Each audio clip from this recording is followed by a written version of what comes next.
Kelit money politik. Ya kayak apa kelitnya orang yang suka melakukan money politik itu. Ya inilah. Ya namanya kelit. Jangan bapak-bapak dan ibu-ibu mengharapkan kebenaran dari puisi ini. Kelit money politik. Seorang politikus negeri Garagus. Negeri Garagus itu di mana ya? Saya sendiri tidak tahu.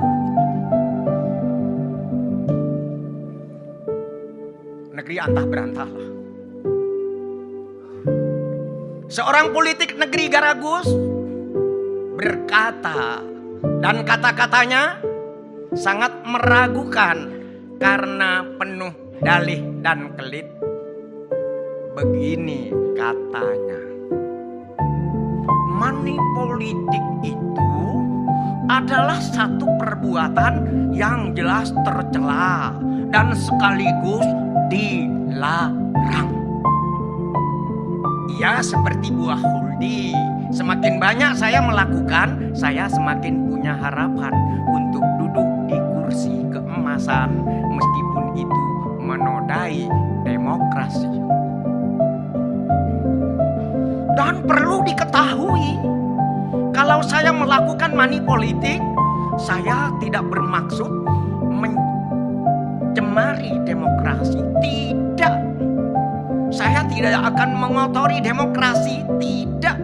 Saya hanya ingin bersedekah sebanyak-banyaknya agar rakyat kecil yang melarat, yang kurang makan dan anak-anaknya kudisan bisa merasakan juga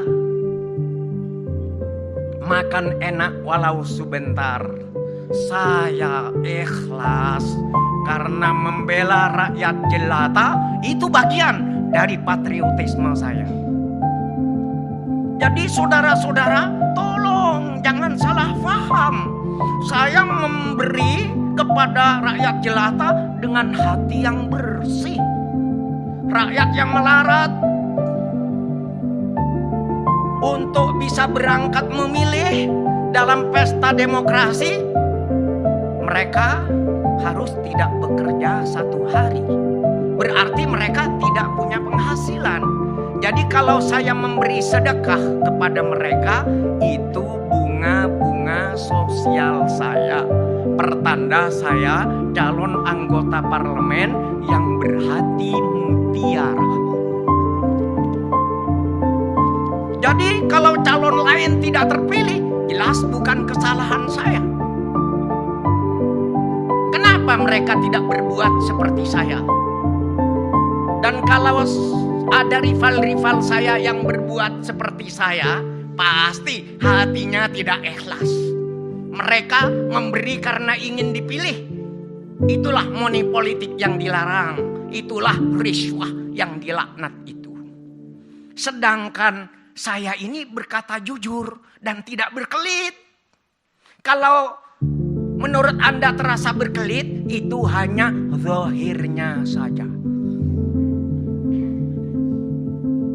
Sedangkan batinnya, substansinya, hati saya masih mulia. Hati saya tidak kalah cemerlang daripada emas, zamrud, platina, topas, dan semua permata.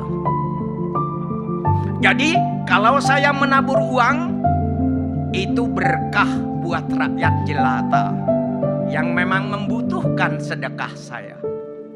Saya ikhlas, saya ikhlas, saya ikhlas. Karena itu Anda tidak boleh suudzon kepada saya. Dan buruk sangka kepada saya itu dosa dan jelas itu tak punya etika. Kalau kemudian masyarakat memilih saya, itu hanya akibat kepedulian saya yang suci kepada rakyat jelata. Karena hanya calon yang peduli dan pemurah yang pantas dipilih. Memang Anda mungkin tidak percaya kepada ucapan saya ini. Karena saya pernah diberitakan di koran sebagai koruptor dan pernah ditangkap. Sehingga istri saya, keluarga, dan anak-anak saya pernah merasa malu. Ternyata dalam persidangan saya dibebaskan. Saya dianggap tidak bersalah.